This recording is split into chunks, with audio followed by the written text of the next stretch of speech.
Kamu boleh lari sejauh mungkin, selama mungkin yang kamu mau. Cuman kalau Tuhan memang sudah panggil kamu, kamu akan berbelok dan membayar harga mahal dari pelarian. Shalom Bapak Ibu Saudara sekalian, kembali lagi bersama dengan saya Daniel Adi Wijaya. Ya, seperti biasanya kali ini saya akan bincang santai lagi. Oleh sebab itu saya tidak sendirian, saya ditemani oleh seorang yang cukup terkenal di dunia sosial, media sosial, dan mungkin di dunia pergerejaan di Indonesia juga cukup terkenal, yaitu Pak WP. Tepuk tangan untuk Pak WP. Anak zaman now itu sukanya bicaranya terkenal gitu ya. Pak, ntar kamu dimarahin begitu, saat loh. Iya. Kamu dimarahin saat loh. Kamu dididik untuk setia, bukan untuk terkenal. Ya, saya mau menunjukkan bahwa ada orang yang terkenal tetap setia. Begitu, Pak. Iya, ada yang juga setia tapi tidak dikenal ya. Karena aku khawatirnya gini, aku khawatirnya itu gini loh. Aku sudah dapat sering beberapa pertanyaan dari generasi yang lebih muda. Mereka langsung to the point nanya gini, Pak, gimana caranya supaya famous ya, supaya tulisan saya, supaya video itu bisa viral demikian rupa gitu. Nah, aku khawatir kadang-kala dengan pertanyaan itu. Aku menghargai pertanyaan itu, gitu ya. Pertanyaan itu kan pertanyaan jujur ya, dan ya, gitu ya.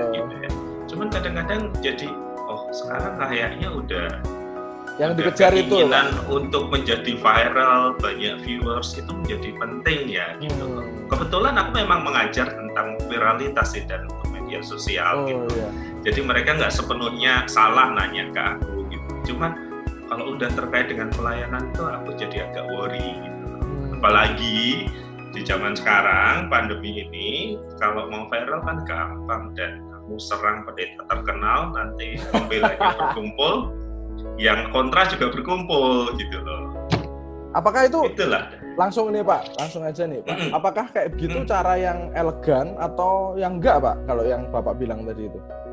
Dan aku ngajar untuk viral konten itu untuk umum dan untuk orang Kristen ya, untuk kalangan sendiri ya. Nah, kalau untuk kalangan sendiri, bagiku panggilan, kalau dia memaknai dirinya sebagai seorang hamba Tuhan ya, panggilannya itu kan untuk mengerjakan dengan setia gitu.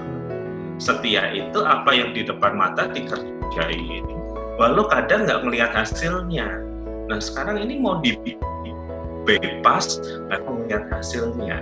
Ya, seakan langsung aku ngajarin dan untuk umum itu ngajarin gimana bikin judul, gimana macam-macam. Kamu tengok deh di Ribut Rukun. Ya, kan pernah juga beberapa tulisanku. Ngajar di Saat Pak, kayak begitu kan, yang nulis. Iya. Nah, cuman kalau hanya mau ujungnya, tetapi tidak mau jalan prosesnya, I think one of the problem gitu loh. Itu salah satu masalah gede terkait ministry sekarang. Kita nggak ngelewatin proses, tahu-tahu famous. Bisa dan tetapi kamu kehilangan sebuah proses, dan proses itulah yang mendewasakan kita. Jadi nggak jarang banyak pastor-pastor muda melambung dengan cepat, nanti kan kecekluk 1-2 perkataan, 1-2 tindakan yang terus nggak siap dengan kecekluk itu. Iya, yang menunjukkan bahwa dia tidak cukup matang melewati sebuah proses. Saya ngomong begini bukan berarti yang tua pasti sudah berjalan sudah diproses Tuhan ya Pak. Belum tentu. Tua itu soal umur, bisa jadi dia tidak learn something dari pengalamannya. Jadi dia sebenarnya masih sama seperti dulu ketika lulus, cuman sekarang usianya udah banyak. Makin gitu. Tua aja. Nah, kesediaan untuk diproses akan melahirkan wisdom, hikmat gitu. Hikmat itu yang membuat orang ngomongnya pendek tapi tahu-tahu jelek. Ngomongnya kita berapi-api, ngomongnya berair-air, tenang aja. Tapi tahu-tahu kita ngerasa slep gitu loh. Ya mirip kayak Bapak gitu ya kira-kira Pak. Bapak kan juga ngomongnya belum. Berarti belum mau disebut tua. Belum. Oke, kita akan mengulik lebih dalam tentang Pak WP. Tapi sebelumnya mungkin belum mengerti ya, Pak WP itu singkatannya apa? Ya, Pak WP itu bukan Wahyu Pelawak, bukan, tapi Wahyu Pramudia. Nah, siapa sih misalnya Wahyu Pramudia ini sebenarnya? Bagaimana beliau bisa dipanggil jadi hamba Tuhan? Mungkin bisa diceritakan Pak, awal mula kisah panggilannya begitu. Sebelum viral begitu. Iya, Kalau soal panggilan, barangkali beberapa teman bisa mengingat satu momentum penting dalam hidupnya di mana ia merasa terpanggil. Tapi bagiku, itu adalah sebuah rangkaian peristiwa yang mungkin dimulai pada waktu kelas 6 SD. Ya, oleh kemurahan Tuhan, 2-3 kali mewakili sekolah untuk lomba belajar teladan di kota Semarang. Belajar teladan. Berarti dianggap posisinya itu yang terbaik lah di sekolah. Tepuk tangan lagi 2 kali berarti, Pak. Sekolah waktu itu. Ya mungkin karena sekolahnya sederhana, jadi bisa jadi yang terbaik. Tetapi semuanya berubah 180 derajat, 364. Balik lagi, Pak. Ulang lagi. 180 derajat adalah ketika menerima hasil NEM, nilai MTanas murni. Jadi waktu itu 5 pelajaran, ternyata nilaiku itu cuma 34, sekian, 7 kurang gitu. Nah, hasil ini sebenarnya mengherankan aku, karena waktu itu aku udah ikut kursus gitu kan, lembaga bimbingan belajar, waktu itu ada merek itu yang baru masuk Semarang, udah training, udah macam-macam, karena cita-citanya harus bisa masuk sebuah SMP yang prestisius di Semarang. Ternyata hasilku cuma 34, sekian. Nah, ketika kecewa dengan hasil itu, yang itu kan sekolah semua siswanya bertetangga gitu ya. Ibu-ibu itu mulai heran, kenapa anak-anak yang selama ini bagus nilainya, ternyata menerima hasil NEM yang jelek. Dan ramai lah gitu ya, waktu itu belum ada medsos, tentu saja mereka menghadap ke sekolah. Mempertanyakan itu, kok anak yang jelek sekali dapat hasil paling bagus, kenapa anak yang bagus dapat hasil yang jelek? Bukan cuma aku, teman-temanku juga mengalami. Boleh ditanyain ke teman-teman SD-ku. Nah, usut punya usut sampai ke Dikbud, ditemuin bahwa beberapa 2 minggu, 3 minggu kemudian kami dapat jawaban dan itu menyesakkan banget. Jadi sekolah itu salah memasukkan, hanya ada 2 kelas A dan B, jumlah siswanya sama, nilai A dimasukkan untuk kelas B, nilai kelas B dimasukkan kelas A. Wah, kebalik gitu ya, Pak? Waduh. Ya, boleh ditanyain tuh sama teman-teman seangkatanku di Semarang. Loh, itu nggak bisa dirubah, Pak, berarti? Maksudnya ada, kan sudah ada protes gitu, tetap nggak bisa berubah, Pak?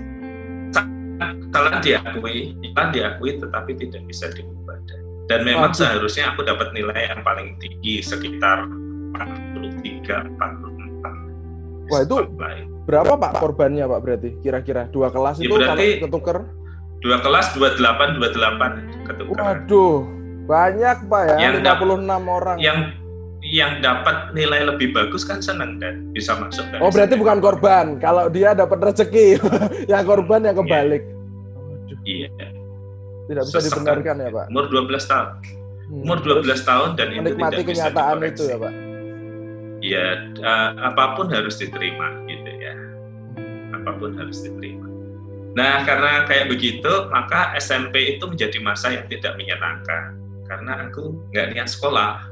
Malas kalau kemudian nilai tertukar dan itu fatal sifatnya. Berarti masuk SMP yang kurang bagus ya, Pak? Mohon maaf. Yes, ya, sebuah SMP Kristen yang kurang bagus gitu ya. Tapi ya itu ya, selalu Tuhan itu punya cara, punya rencana ya. Jadi ketika di tengah kekecewaan itu, di SMP kurang bagus itu ada persekutuan doa. SMP kurang bagus itu ada persekutuan doa. Terus aku didampingin kakak-kakak waktu itu dari Perkantas tuh. Jadi di tengah kemarahan, kekecewaan. Kan dulu soalnya rumahku itu dipakai untuk sekolah minggu dan. Jadi waktu itu ada blok-blok gitu A, B, C. Kebetulan rumah kami ada garasi cukup luas dipakai untuk sekolah minggu. Jadi mau nggak mau kan aku harus ikut sekolah minggu gitu kan. Kadang ruang tamu juga dipakai sekolah minggu. Nah, masa-masa kekecewaan itu ditemenin oleh teman-teman dari Perkantas, ada Kak Lukas, ada Kak Markus, nama-nama Kak Gunawan, nama-nama yang masih ingat. Nah, sambil aku masuk persekutuan doa itu. Jadi ada 2 komunitas ya, Pak? Itu. Tambah 1 lagi. 3 komunitas berarti. Persekutuan doa yang karismatik banget waktu itu di Semarang. Ya dulu kita nggak melabelin diri kita karismatik, tapi belakangan kita tahu itu karismatik gitu kan. Jadi itu betul-betul masa ditemani teman-teman Perkantas, persekutuan doa di sekolah, terus persekutuan doa yang sangat karismatik gitu loh, dan kamu nggak dengerin musik populer, kamu nggak dengerin lagu, nggak nonton film bioskop dan yang lainnya. Saya merasakannya Pak, saya pernah di posisi itu. Iya, dengan semua pengalaman yang supranatural jadi biasa gitu. Nah, seiring dengan waktu kelas 3 SMP itulah tiba-tiba itu ada semacam kesadaran gitu ya. Saya ini berhutang banget sama Tuhan. Masih belum bisa menjawab pertanyaan mengapa 3 tahun yang lalu mulai terbuka, tetapi mulai kelas 3 SMP itu udah mulai ada perasaan saya berhutang sama Tuhan, saya mau melayani Tuhan. Dan ajaibnya dari SMP yang jelek itu, yang tidak bagus gitu. Kurang bagus Pak, kurang bagus ya. Bagus ya, kalau jelek nanti SMA itu bisa masuk ke Loyola, dan bayangin loh, bisa masuk ke Loyola gitu. Mungkin ada yang belum tahu, cukup prestisius kan. Ya, gitu. Loyola itu sekolah yang baik di Semarang ya. Salah satu yang the best di sana ya. Saya pernah punya teman dari sana soalnya. Juga beberapa dari Loyola. Ya, sekolahku aja, SMP aja biaran mungkin dari sekolah itu berdiri sampai aku waktu itu baru aku yang diterima di Loyola. Wih, berarti prestasi ya Pak? Bapak membawa nama sekolah jadi harum. Kenapa? Karena kan di Loyola itu bukan sekedar NEM, tapi dites segala macam kan, tes IQ, tes segala macam, dan lolos gitu. Nah, di situ aku ngerasa gila ya, berhasil juga ke sini gitu loh. Biasanya kalau di Semarang kan jalurnya kan SMP Dominico, SMA Loyola. Nah, ini aku jalurnya kan beda banget, baru masuk ke Loyola. Dan di situ, di sekolah itu juga kembali diperkaya kan teman-teman Katolik. Betul, sekolah Katolik Loyola ya. Betul. Itu kan pemahaman disiplin, sangat peduli orang lain. Itu ada peristiwa unik ketika teman-teman kelas SMA itu liburan bersama di Tawangmangu. Ini boleh dicek nih sama teman angkatanku nih, mereka juga masih hidup, mereka bisa menjadi saksi. Ada satu teman kerasukan di Tawangmangu itu. Semua bingung apa yang harus dilakukan, by refleks aja karena udah biasa di gereja karismatik yang kita tangking lah, kita usir. Berhasil Pak. Oh, puji Tuhan. Jadi teman-teman berhasil keluar. Waktu itu jadi teman-teman jadi ngeliatnya, loh, ini orang siapa?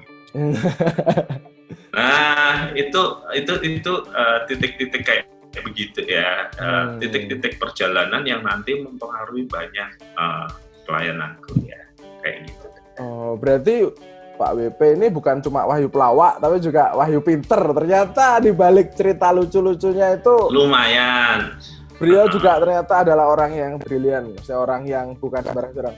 Karena dulu waktu pernah suatu kali perbincangan gitu di mobil waktu saya masih di Petra gitu, kan beliau cerita bahwa beliau itu pernah di saat, bener ya Pak, maksudnya kuliah di saat sampai selesai, dan beliau itu berkata, saya mah lulusnya dengan penuh perjuangan, beda dengan penginjil bejo yang lulusnya lurus-lurus terus ya. Saya harus mikir, masa sih orang seperti ini dulu kurang pinter gitu. Ternyata enggak ya. Jadi Bapak saudara sekalian yang bagi penonton, Pak WP orang yang pintar gitu. Ya mungkin bisa diceritakan. Bukan. Di saat itu aku bandel dan sebenarnya. Oh iya Pak. Ya, ini lucu nih. Mungkin bisa diceritakan kehidupan selama. Gak mau nanti dicabut gelar sarjana gue repot aku nanti. Kan sudah ada gelar pendetanya Pak.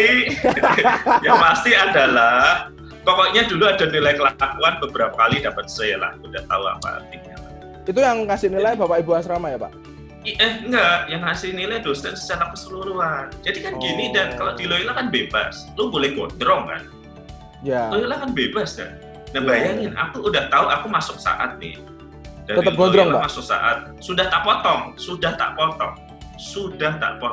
Tapi tetap bagi itu mereka gondrong. Masuk ketemu Miss Newell itu ibu asrama gitu. Ya. Nah, langsung dikasih uang, orang Australia kan, wahyu ini uang untuk potong rambut panjang gitu. Potong lagi kan, lapor kan, dan waktu itu kan ke Miss Newell kan, lapor terus Miss Newell liatin kaosku gitu dari Loyola lagi, Megadeth, saya masih inget tuh ya. Tengkorak kan gambarnya kan, terus Miss Newell bilang ini tuh kaos yang tidak cocok untuk seorang hamba Tuhan. Saya baru saja dari Bali gitu. Ini lebih cocok. Dikasih tak buka, gambarnya Lea. Jadi kalau Megadeth nggak boleh, tapi kalau Lea kan lokal, Betul. jadi boleh. Jadi setan luar negeri nggak boleh, Pak. Setan yang dalam negeri yang boleh. Ya, mungkin visual. Ya, visual kan orang Australia, dia kan nggak ngerti gitu loh. Tapi dia sangat baik, sangat perhatian. Gitu. Nah, kenapa waktu itu kesaat sih? Kenapa sih? Ya, itu. Jadi kan udah kelas 3 SMA nih. Jadi di SMA itu aku udah memastikan aku nggak akan jadi pendeta, nggak sabaran dan yang lainnya, karena itu aku mau belajar deh gitu ya, melayani Tuhan lah, pelayanan misi atau pelayanan apapun seperti orang karismatik gitu. Kerjaannya kan mengusir setan, mendoakan kesembuhan, terus kayak gitu. Jadi aku tuh dulu berpikir sekolah teologi itu akan diajari supaya lebih sakti gitu loh. Kalau dulu bisa berjam-jam pelayanan pelepasan, sekarang bisa lebih cepat. Kalau dulu doa kesembuhan ragu-ragu lebih pede. Nah, maka aku mencari sekolah, dan di dalam ketidakmengertianku aku mencari sekolah. Kakak-kakak yang dari kelompok karismatik ini bilang waktu itu ya, mereka kan tidak menyarankan sekolah teologi. Udah sekolah umum aja, kamu pelayanan gitu loh.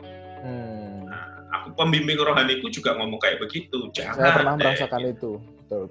Nah, tapi salah satu pembimbingku yang senior itu yang tak datangin, beliau sudah sangat senior dan dia ngomong gini, kalau dia bilang, seorang ibu ya, saya tidak setuju. Tapi saya belum tahu Bapak setuju atau tidak. Nah, yang disebut Bapak itu tak pikir suaminya dah.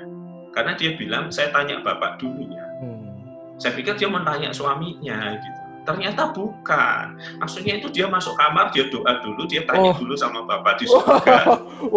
Gue disuruh nunggu, hampir kurang lebih 1 jam, kemudian dia bilang gini, saya nggak setuju, tapi Bapak bilang, itu kehendak. Serem nggak dan kayak gitu. Audible banget ya, Pak. Ya, bagi beliau itu keyakinan beliau, dan saya yakin keyakinan beliau itu nggak salah kan, terbukti ya. Gitu. Sampai sekarang, lihatnya sampai sekarang terbukti ya, minimal dalam diriku terbukti. Oke, terus aku mesti masuk sekolah mana gitu ya? Itu dilema juga, karena gereja papa mama itu gereja tradisional, dan pasti sekolahnya di tempat A dan B. Cuman waktu itu karena besar dengan teman-teman karismatik, sekolah A dan B itu nggak masuk pilihan. Jadi aku ambil buku PGI, itu ada buku Almanak Kristen warna merah, aku masih ingat. Di antara nama-nama sekolah itu itu nama terakhir Seminari Alkitab Asia Tenggara. Ingat waktu itu belum ada internet ya. Nah, ini namanya beda sendiri, Asia Tenggara, jadi tak pikir sekolah internasional. Maka aku nulis surat ke saat dikirimi katalog untuk pendaftaran. Dan aku baru lihat katalog yang zaman dulu hitam putih itu, gambarnya itu sekolahnya gede banget dan saat yang lama Kasin Kidul 18. Jadi aku mantap masuk ke sini. Kemudian aku punya problem dengan orang tuaku karena 2 hal. 1, mereka berkeberatan aku melayani. Mereka kan aktivis gereja, mereka takut aku nggak bisa hidup. 2, terkait dengan pilihan di saat yang berbeda dengan pilihan di gereja asal papa mama. 3, waktu itu udah punya pacar, dia juga keberatan. Jadi waktu benar-benar akhirnya di saat itu ya, nyanyi ku lepas semua ikut Yesus gitu. Wah, itu beneran dilepas ya semuanya. Ya kan, orang tua nggak gembira, ada konflik dengan gereja mengatakan kalau kamu ke sekolah itu ya, kami bahkan tidak bisa memberi surat keterangan keanggotaan. Loh, surat keterangan keanggotaan aja nggak bisa. Bukan rekomendasi loh, surat keterangan keanggotaan aja nggak bisa. Waduh. Nah, terus ada orang yang menyediakan diri untuk pembimbing rohaniku itu yang kemudian mengatakan pokoknya dia anak asuhku, tolong diterima. Gitu. Karena beliau punya nama di kelompok itu, jadi mungkin oke. Nah, setelah nyampe di saat gitu ya, kita kan yang waktu itu kan datang langsung tes ya. Aku kaget gitu loh. Itu baru pertama kalinya aku umur 17-an tahun gitu ke Malang melihat, loh ternyata sempit ya. Ternyata dulu, bukan saat yang sekarang soalnya belum sebesar itu. Dipotret pakai wide lens gitu loh, jadi kelihatan gede banget ya. Dan aku tuh juga bingung waktu di saat itu. Pertanyaan pertama yang ditanyain wawancaranya adalah, kamu berdosa lidah enggak? Nah, ya gimana besar di kelompok itu ya, tidak melakukan praktek itu kan enggak lah ya, enggak mungkin lah ya, pasti juga ada pengalaman yang kayak begitu. bukan cuma ikut-ikutan, dan kita itu punya pengalaman yang lebih serem lagi gitu loh. Ngajarin, Pak. Kita itu di persekutuan doa ya, sama pembimbing itu, kita itu pada waktu itu ini loh, kita ini bisa merasakan gitu, atas anugerah Tuhan. Tentu saja aku hati-hati ngomongnya, ini asli atau enggak. Berarti ada yang nggak asli, Pak? Enggak. Wah, itu kalau itu nanti ada catatan pelayanan sendiri sih. Oh, berarti selama ini ada yang nggak asli, Pak, ya berbahasa lidahnya, Pak? Di mana ada yang asli, yang nggak asli pasti ada.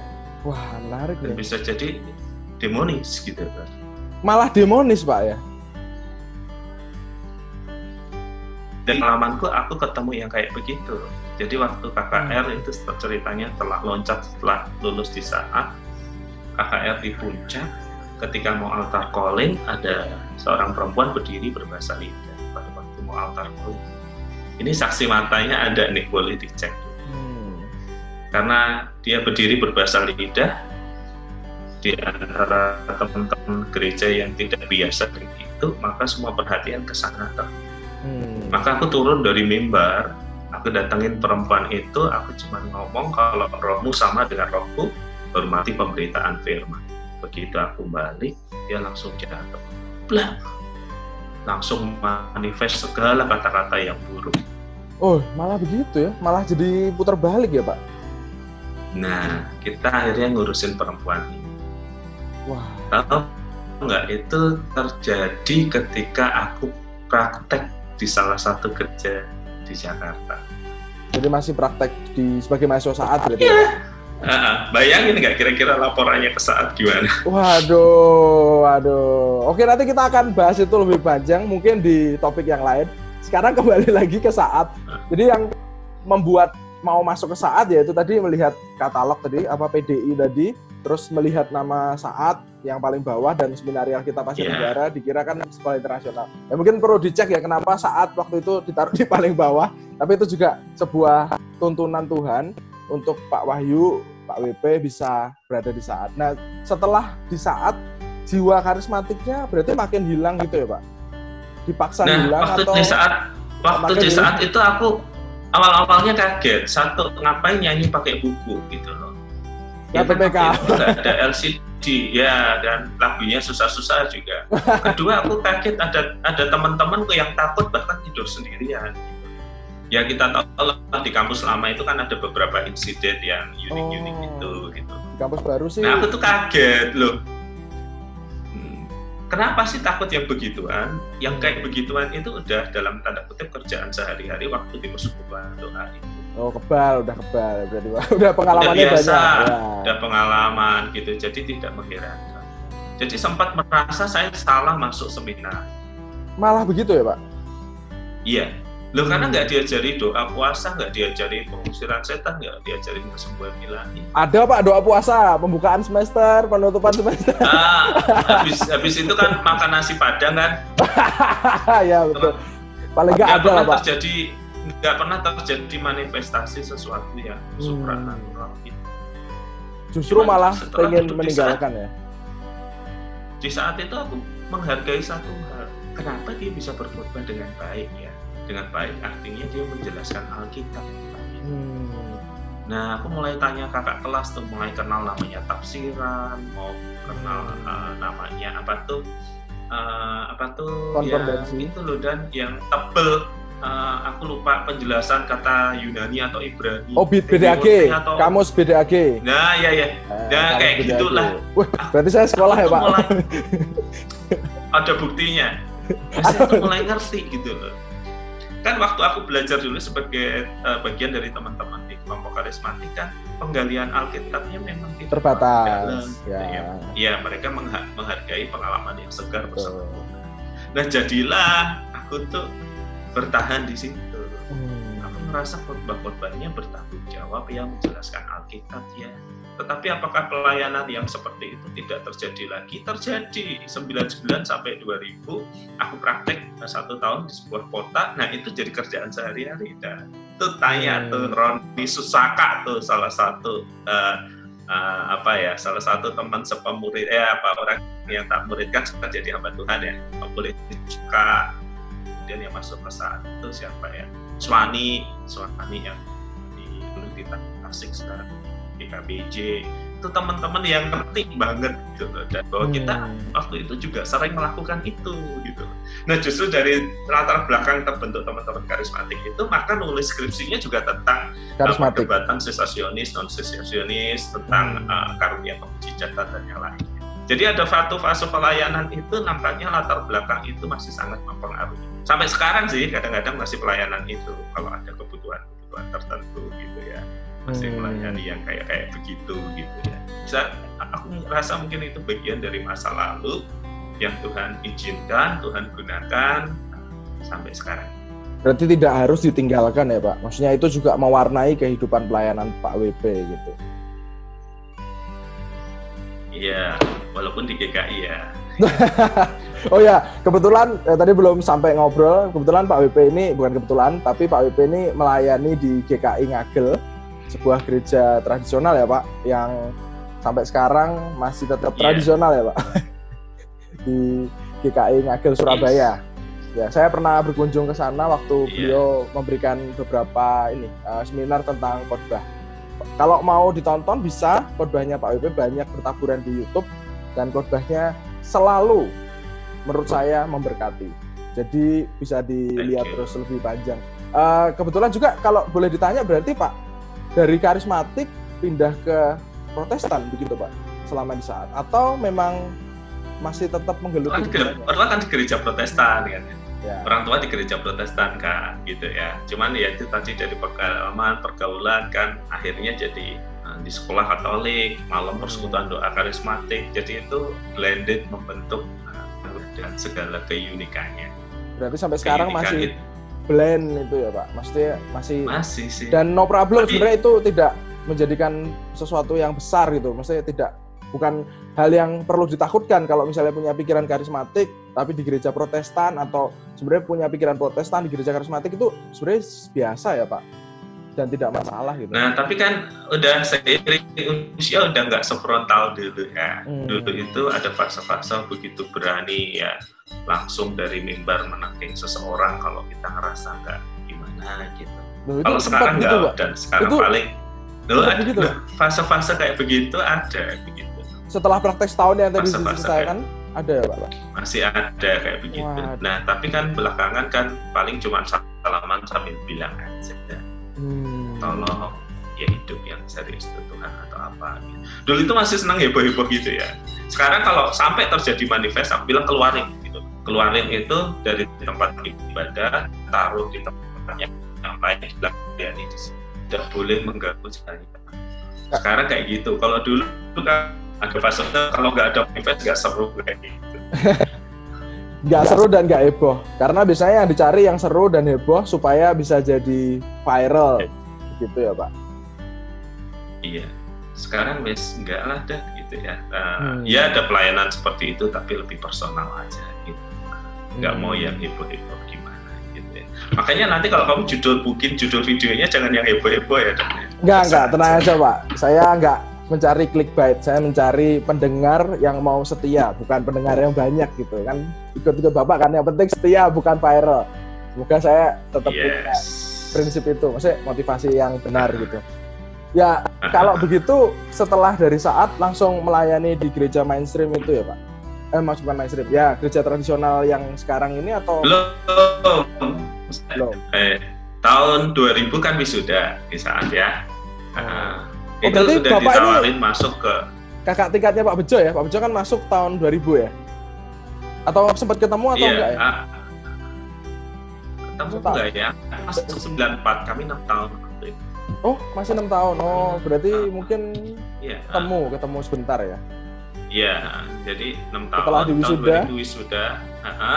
Aku tuh waktu itu nggak kepikir untuk ke gereja, karena itu aku melanjutin magister pendidikan orang dewasa di Seminari Baptis di Semarang, sambil aku bekerja jadi guru, melayani jadi guru di sekolah Krista Mitra di Semarang. Plus Sabtu Minggu aku weekend di GKI Taman Majapahit. Jadi sekolah sambil beberapa pelayanan dikerjakan. Udah di situ. Jadi guru nih di sekolah nih 2 tahun gitu ya. Sambil menyelesaikan magister. Nah selesai magister itu terus ada beberapa pilihan kok aku ngerasa ya ke Surabaya ya ke GKI Ngagel ya gitu. Itu masih dalam pola pikir teman-teman yang sangat karismatik gitu. Modelnya pakai doa puasa sampai Tuhan bicara gitu. Ya latar belakang itu nampaknya sangat mempengaruhi pada fase-fase tertentu dan saya berterima kasih untuk itu ya. Kalau nggak ada teman-teman dari gereja itu, saya belum tentu jadi percaya loh gitu loh. Saya belum tentu jadi hamba Tuhan loh. Tuhan itu memakai mereka dengan segala plus minus yang ada. Maka ini yang aku selalu sadari, nggak ada sebuah gerakan, nggak ada sebuah denominasi yang punya semuanya gitu. Mereka punya bagian terbaiknya, mereka juga punya bagian terburuknya gitu. Jadi tolong dewasalah gitu. Untuk nggak menilai perlu merasa lebih, ya nggak perlu merasa lebih hanya karena ini itu dan yang lainnya. Ya. Berarti semakin meneguhkan ya Bapak Saudara sekalian bahwa Pak WP ini memang wahyu pinter sampai kuliah, sampai magister, bahkan sambil melayani gitu. Karena enggak dan dijalani bisa kok. Karena saya selalu ingat dengan itu terngiang waktu saya nyetir terus beliau itu seperti yang saya bilang tadi, beliau berkata saya mah nulis aja nggak bisa, saya itu lulus dengan penuh perjuangan. Tapi saya waktu itu kan sudah mengenal beliau dari seminar-seminar dan beberapa ceramah di Petra gitu, tulisannya Wahyu Pramudia MTH. Masa MTH itu semudah itu gitu kuliahnya. Tapi ya ini sekali lagi membuktikan bahwa itu Pak Wahyu suka merendahkan. Kamu kan sudah jalani bisa atau dan gitu kan, bisa dijalani belum sampai selesai tapi Pak, belum sampai selesai. Dan MTH-nya kan MTH dalam tanda kutip MTH bonus gitu atau MTH paksaan gitu. Jadi ya masih sedang menjalani gitu. Tapi memang kalau cerita saya gitu, saya setuju dengan Pak Wahyu ya. Maksudnya Pak WP itu menceritakan bahwa panggilan itu bukan momentum langsung dipanggil, enggak. Saya juga ada dem. Jadi kayak mungkin momentum perjalanan begitu. Dan sampai akhirnya saya berada di sini. Yang kata kemarin saya sempat ngobrol dengan Pak Joy Manik itu, saya sempat kuliah di Petra dan beliau bertanya pada saya, apa yang perlu dicari lagi gitu? Lulusan Petra bisa bertahan, maksudnya harusnya bisa bekerja, nggak perlu ke saat gitu. Karena menurut beliau beberapa, ya misalnya biasanya hamba Tuhan itu adalah orang yang kurang gitu, kurang pintar, kurang masa depan dan sebagainya. Nah itu menurut saya ya itu salah satu momentum yang ada di saat itu yang penting. Salah satunya ketemu Bang Bejo, ketemu Pak Wahyu Pramudia. Ya menurut saya Pak WP itu wahyu panutan ya, misalnya bisa diikutin lah nasihatnya. Kalau ngomong itu beda dengan saya. Kalau saya kan mungkin meledak-ledak gitu. Kalau Pak Wahyu itu, bahkan kalau di khotbah itu guruannya itu loh Pak. Aduh, itu kayak tenang gitu tapi bisa bikin ketawa sampai ngakak-ngakak. Saya lihat ekspresi Bapak aja ketawa. Menurut saya punchline-nya itu kuat-kuat banget. Ya, jadi wajahnya tetap datar. Tapi justru ada datar itu loh Pak.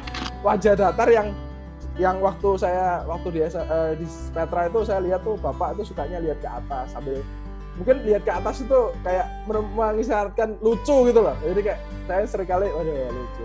Boleh. Berarti kamu pengamat yang baik ya Dan ya. Tahu sampai detail. Nah, itu bener kan Pak? Bener ya Pak? Betul. Itu salah satu pergumulan ketika berkhotbah, ketika ceramah gitu ya. Orang selalu lihat ke atas. Kenapa sih? Nggak tahu gitu ya. Itu ya anggaplah sebuah handicap gitu ya. Walaupun punya keterbatasan itu nggak memenuhi standar sebenarnya, tapi ya anugerah Tuhan itu lebih dari cukup. Ya, karena menurut saya ya itu tadi Pak WP wahyu panutan. Jadi saya seringkali mengikuti cara beliau ngejok gitu. Jadi kayak bagaimana memberikan lawakan yang khasnya beliau dan yang elegan gitu. Menurut saya itu cukup. Jadi kan menurut saya tragedy plus timing equal comedy. Jadi nggak harus bullying gitu loh. Kalau sekarang kan lawakan yang paling gampang supaya ini kan bullying kan Pak. Mesti kayak ini dibully gitu kan lebih lucu gitu. Nah, makanya saya kurang setuju itu. Saya lebih setuju dengan lawakannya Bapak dan beberapa idola saya yang lain gitu. Maksudnya idola ya dalam tanda kutip bukan berhala ya idol gitu, tapi yang saya ikutin gitu. Ya kembali lagi ke Pak WP, Kok saya yang cerita? Kamu kelihatan pinter dan barusan. ini juga ini merupakan lawakan ya Bapak Saudara sekalian, lawakan khas Bapak. Saya serius dan, saya serius. Oke. Ya, jadi terima kasih pujiannya Pak, terima kasih. Nah, jadi gini Bapak Saudara sekalian, itu adalah hal yang menarik ya tentang panggilan. Beberapa saat ke depan mungkin saya juga akan membahas tentang banyak hal tentang panggilan gitu. Nah, ini yang kita lihat dari Pak WP tadi itu adalah cerita yang menarik ya, bahwa beliau itu tidak harus menjadi seorang karismatik sejati atau protestan sejati. Itu hal yang baik. Kadang kita kayak menjadi salah satu pengikut yang radikal tapi sembarangan gitu. Benar ya Pak? Iya, belakangan aku berpikir ini dan kamu mungkin pasti pernah dengar tentang Tricolor Christian. Namanya orang dari Jerman sih, pelafalannya susah gitu. Tapi dia akan ngomong kurang lebih kan kekristenan itu kan 3 warna gitu, hijau, merah, biru. Hijau ciptaan, keteraturan, ketertiban. Merah darah, komitmen. Biru langit, roh, ruah gitu lah. Yang menarik dari apa yang dikatakannya menurutku adalah bahwa tiap bagian itu hanya mencerminkan Kristus dari satu perspektif aja gitu. Terus kemudian belajar juga tentang apa itu renovare gitu ya. Bagaimana kehidupan Kristus itu terpancar, Richard Foster, Dallas Willard dan yang lainnya. Kristus juga berkhotbah, dia juga menyembuhkan, dia juga peduli pada orang lain. Jadi ada banyak aspek dari kehidupan Yesus yang menurutku kita mesti growing gitu. Dan setiap gerakan, setiap denominasi itu punya poin plus pasti, tetapi juga pasti punya efek samping gitu. Kalau terlalu ngeroh akan jadi begini, terlalu reformate ya ada efek sampingnya sendiri. Mohon maaf teman-teman ya gitu. Apapun yang terlalu itu ada efek samping yang kadang-kala di dalam dirinya tidak disadari tetapi orang lain bisa melihatnya. Misalnya teman-teman saya yang bertumbuh di fase yang penuh interaksi dengan teman-teman karismatik gitu ya. Beberapa sekarang udah jadi mistis kan ketika salah satu pemimpinnya, saya kenal baik beliau, udah dipanggil Tuhan. Ingat nggak insiden peristiwa itu? Terus pengikutnya berdoa supaya dibangkitkan dari kematian. Saya kenal baik beliau gitu. Saya mengerti pelayanan.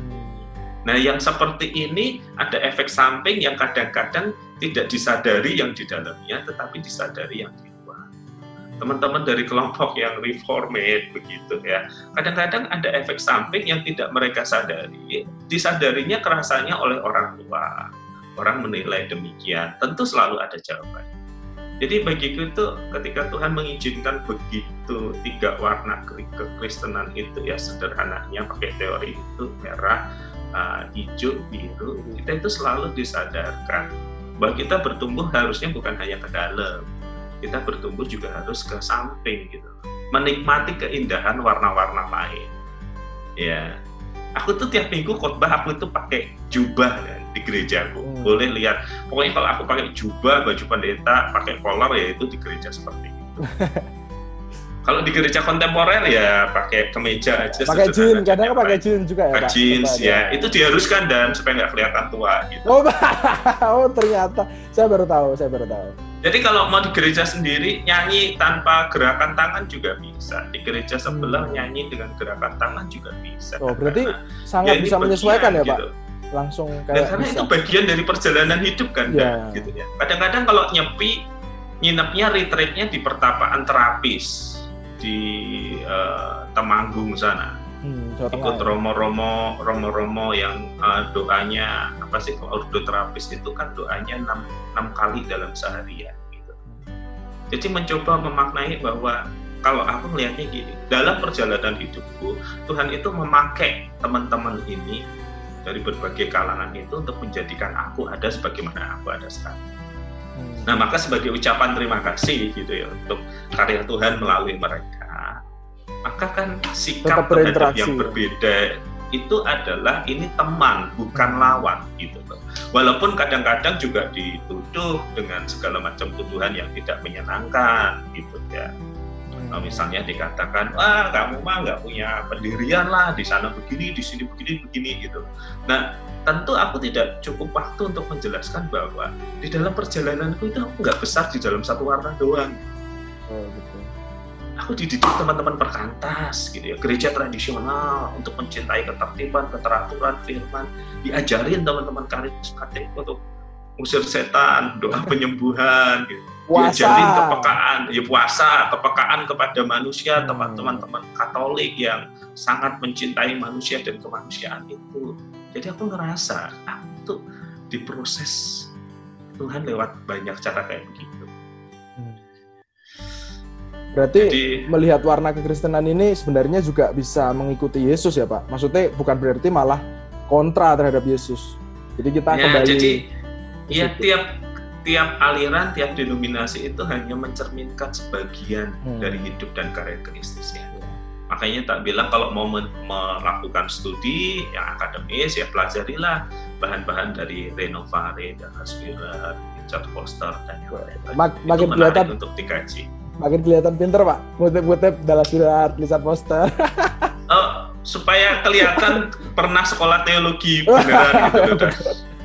Betul. Nah, jadi memang sepertinya seperti yang ditulis di Yohanes 20:30 ya, yang kisah Yesus kalau ditulis semuanya itu nggak cukup nih gulungan Alkitabnya nih. Nah, itu saya setuju. Memang kalau kita lebih banyak berdebat tentang apakah ini ada di Alkitab, apakah ini sesuai dengan ajaran yang benar, itu akan menyusahkan. Mungkin lebih baik ya seperti Pak Wahyu ya, maksudnya ya memang selalu ada hal-hal yang bisa diperdebatkan, tapi bagaimana kalau dijalanin, diambil yang baik-baik, yang mungkin buruk atau yang sangat melenceng bisa ditinggalkan, bisa semakin lepaskan seperti yang diceritakan Pak Wahyu tadi, bahwa beliau juga dari hari ke hari makin tidak lagi menengking, makin lebih slow. Mungkin saya perlu mengenal Bapak ketika masih di seminari ya, apakah sudah seperti ini, setenang ini, atau enggak, seperti apa Pak? Enggak. Teman-teman Master 94 itu ada dosen saat di sana, Pak Panca, boleh ditanya. Oh, Pak Panca ya. Gitu. Tapi saya belum pernah berjumpa beliau. Saya masuk beliaunya terbang studi. Ya, teman-teman itu ya juga pasti mereka juga heran kenapa sekarang jadi pendeta kan? Karena saya ngerasa nggak bisa jadi pendeta. Waktu penapisan saya juga udah tuliskan, ada tulisannya tuh, saya bukan people person. Saya nggak bisa nyanyi, saya nggak berminat gitu loh. Dulu saya pikir saya cuma mau pelayanan ya seperti itu, atau bahkan mengajar, karena kan ada satu fase di mana masa studi itu saya nulis juga untuk jurnal saat, untuk apa, kok kayaknya menarik juga ya. Sekarang udah nggak pernah lagi saya menyentuh dunia itu gitu ya. Jadi ada banyak pergeseran-pergeseran yang terjadi ya. Bukan berarti yang lama ditinggalkan, cuman fokusnya beda. Kalau dulu ada fase di mana nggak pernah lepas dari dunia tengking-menengking. Sekarang masih, tapi makin jarang. Terus interest dengan nulis di jurnal Saat, di jurnal STT Amat Agung, tulisan di mana-mana gitu ya. Oke. Nah, makin sekarang, terbukti kalau pinter. Terus sekarang udah geser sekarang saya sekarang banyak mengerjakan bidang-bidang yang dulu saya nggak suka. Ya, sekarang saya banyak melakukan konseling untuk orang di dunia nyata ataupun di dunia maya. Pelajaran-pelajaran yang dulu saya bilang sama Pak Paul Gunadi, Pak, saya nggak interest pelajarannya. Karena menurut saya kalau orang cara berpikirnya benar, hidupnya pasti beres sendiri. Itu boleh ditanya pada pendeta Paul Gunadi. Nah, kalau itu saya pernah berjumpa Pak Paul Gunadi. Ya, keberatan itu pernah tak sampaikan. Ya, Pak Paul menjawab dengan sangat bijak lah, nanti seiring dengan waktu kamu akan melihat sisi-sisi yang lain. Dan sekarang gue ngerjain hal-hal yang dulu gue nggak suka gitu. Betul, saya paham. Menggembalakan orang, melakukan konseling untuk orang, dan jadi yang lama nggak ditinggalkan, cuman seperti fokus aja gitu. Ini menjadi yang utama, yang lain jadi latar belakang. Berarti ada perubahan ya Pak? Dulu di seminari sebelum setenang ini ya Pak? Maksudnya belum setenang ini? Masih. Kalau tenang, nilai kelakuannya nggak C dong. Wah, berarti saya punya kesempatan. Saya masih punya kesempatan untuk menjadi tenang seperti Bapak gitu. Mungkin bisa dimulai dari kalau khotbah lihat ke atas Pak, biar bisa lebih menjiwai. Jangan ke atas sudah ada. Sekarang lihatnya ke bawah. itu jadi kelihatan Pak, pengkhotbah yang suka nyontek tuh ya, khotbahnya kepada mimbar bukan kepada jemaat. Nah, berarti kalau begitu Bapak ini ada banyak perubahan ya Pak setelah dari Saat sampai sekarang, dari yang malah sebelum ke Saat sampai sekarang ini, itu banyak sekali perubahan yang dikerjakan. Bapak melihat itu, apakah itu hal yang baik gitu? Maksud saya, apakah perlu Pak misalnya sampai bahkan kita meninggalkan zona nyaman, mengerjakan apa yang kita nggak suka itu? Nah, kadang-kadang itu tertantang atau seperti apa itu? Kadang-kadang kita itu merasa kita bisa berkata begini ya, sejak awal bahkan itu bukan saya, itu bukan talenta saya, itu bukan panggilan saya. Pertanyaannya adalah apakah saya tahu diri saya yang seidealnya itu kayak apa? Saya khawatir kita nggak tahu. Jadi aku selalu memahami panggilan ini, dan sekarang terus berjalan. Tuhan itu memanggil kita di mana Dia bekerja, gitu ya. Dia memanggil kita terlibat di dalam. Nah, ketika kita terlibat dalam panggilan Tuhan, Dia membentuk kita. Gitu. Ya, ini pun sekarang pun masih banyak hal yang kadang-kadang membuat orang tidak nyaman. Saya mohon maaf. Itu ada sikap-sikap tertentu yang belum pas dan yang lainnya. Tetapi bagiku yang paling penting adalah Tuhan bekerja, Dia memanggil kita, Tuhan membentuk kita. Apa yang dulu kita kerjakan mungkin sekarang sudah bukan yang utama.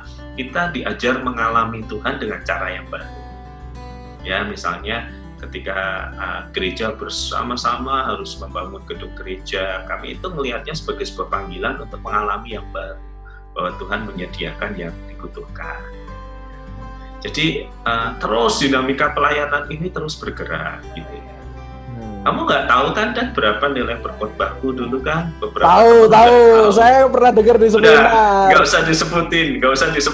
Itu kan bukan nilai yang baik. Ya. Itu kan bukan nilai yang baik. Sama Pak, nilai berkhotbah saya juga kurang.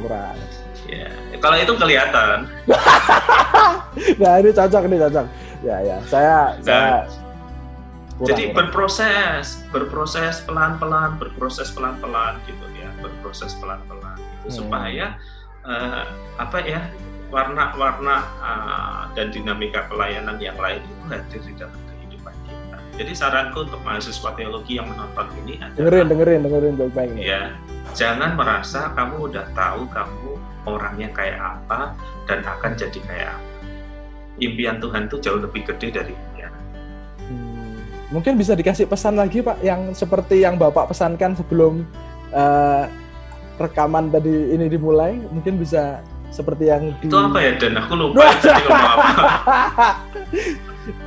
Kalau misalnya nih ada yang, kan Bapak mengalami menderita sengsara di bawah pimpinan Saat ya, maksudnya di dalam Saat gitu, maksudnya pesan apa yang penting gitu untuk mahasiswa yang mungkin seperti saya gitu yang pernah mau meninggalkan Saat gitu, karena memang salah satunya ya di Petra dan Saat itu sangat berbeda dalam hal kuliah ya, nilainya itu udah beda, nilai A di Petra berapa, nilai A di Saat berapa, jadi memang kayak kuliah kalau mau benar Anda tertantang ya silahkan masuk Saat gitu.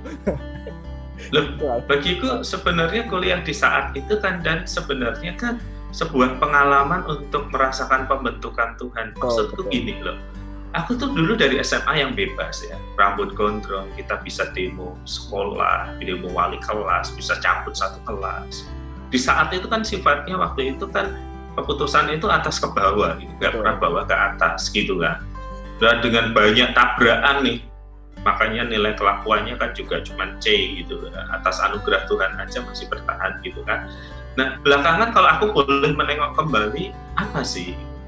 Apa yang harusnya disikapi ketika ada di dalam kampus yang seperti ini? Aku ingin mengatakan bahwa kita belajarlah satu model pendidikan yang sifatnya memang seperti ini. Apakah ini yang paling baik? Belum tentu, tetapi kita belajar untuk mengikutinya. Jangan sampai kita belajar menelannya dengan kepahitan, nanti begitu keluar, kita cuma mencerminkan kepahitan-kepahitan. Betul, saya setuju. Ya terimalah gitu loh. Aku juga bolak-balik dipanggil beberapa dosen, bolehlah tanya kepada mereka langsung gitu ya. Ini Wahyu Pramudia dulu kayak apa gitu. Bu Hati ngerti, Pak Daniel Tan ngerti, beberapa dosen itu ngerti lah gitu lah. Cuman yang paling penting adalah kesediaan diri untuk terus belajar. Kamu mau lari dari saat, silahkan. Beneran saya bilang silahkan. Dengerin baik-baik deh. Ini yang silahkan. penting. Habis ini yang penting. Kamu boleh lari sejauh mungkin, selama mungkin yang kamu mau. Cuman kalau Tuhan memang sudah panggil kamu akan berbelok dan membayar harga mahal dari pelarian. Balik ke saat lagi maksudnya ya Pak? Iya, kalau Tuhan mau kan mau nggak mau kamu harus balik. Gitu. Dan teman-teman udah mengalami kayak gitu kok. Itu lebih menyedihkan dan menyusahkan, Bapak Saudara sekalian. Kembali ke saat, aduh, maksudnya di usia tua gitu. Iya, kami itu berhutang pada saat, pasti. Nggak akan pernah lupa. Gitu. Tetapi kita juga harus mencermati kan, jangan sampai rasa berhutang itu dan kemudian terganti dengan banyak luka dan kemarahan yang kita bawa. Kita sadar nggak ada sistem yang sempurna kok di dalamnya. Tapi kita learn sesuatu lah di dalam 4-5 tahun itu. Ya, pokoknya jangan merasa dirimu udah tahu aku kayak gini akan menjadi kayak gitu. Enggak, nanti kamu nggak pernah belajar. Bahkan ketika kamu udah 20 tahun lulus dari saat, ilustrasimu masih tentang kehidupan di saat. Dan melulu cuman itu gitu. Tapi kan kehidupan di saat diilustrasikan atau dibuat cerita khotbah itu menarik loh Pak. Pasti karena banyak anugerah yang ada di sana itu. Kalau saya pernah bilang saat itu sekolah aturannya akeh tenan, memang aturannya begitu banyak. Kalau Pak Wahyu tadi cerita mungkin nilai kelakuannya C, saya mungkin D atau E.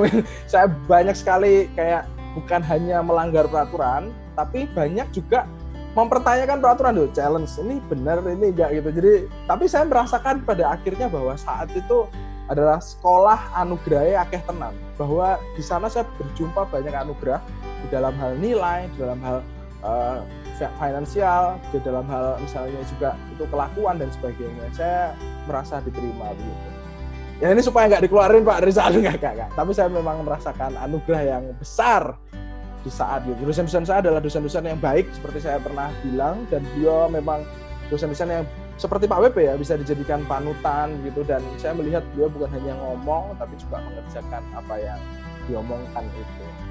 Ya, sekian perbincangan dengan Pak WP, Wahyu pelawak, Wahyu panutan, Wahyu pinter yang paling penting. Dan kita mendengar banyak sekali nasihat dari beliau, dan yang saya cermati dari tadi, beliau itu selalu punya pandangan bahwa ya nikmatin aja ya. Yang sekarang ada, nikmatin, dan itu pasti ada gunanya.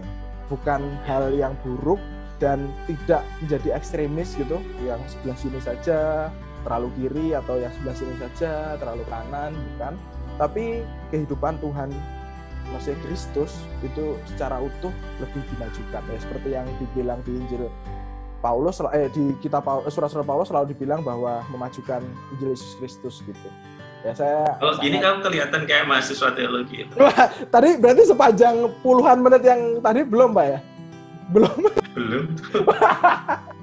Ya paling enggak di menit-menit terakhir Pak. Sebelum saya menutup ada ya. Nanti ada bagi yang menonton kan dari awal sampai akhir kan, mungkin yang tengah nggak ditonton kan paling nggak dapat. Oke, sekian dulu Bapak Ibu Saudara sekalian. Terima kasih untuk waktunya. Pak Wahyu Pramudia juga sudah menyempatkan waktunya di tengah kesibukan kepadatan Zoom sana sini, Instagram Live sana sini, dan juga mungkin telepon-teleponan banyak ya, pasti kan orang terkenal ya. Ya, jadi sampai di sini nanti kita akan bahas ya Pak, mungkin tema-tema yang lain seperti yang tadi disebutkan. Terima kasih kesediaannya menonton. Sampai jumpa lagi. Tuhan Yesus memberkati. Oke, God bless ya. Thank you.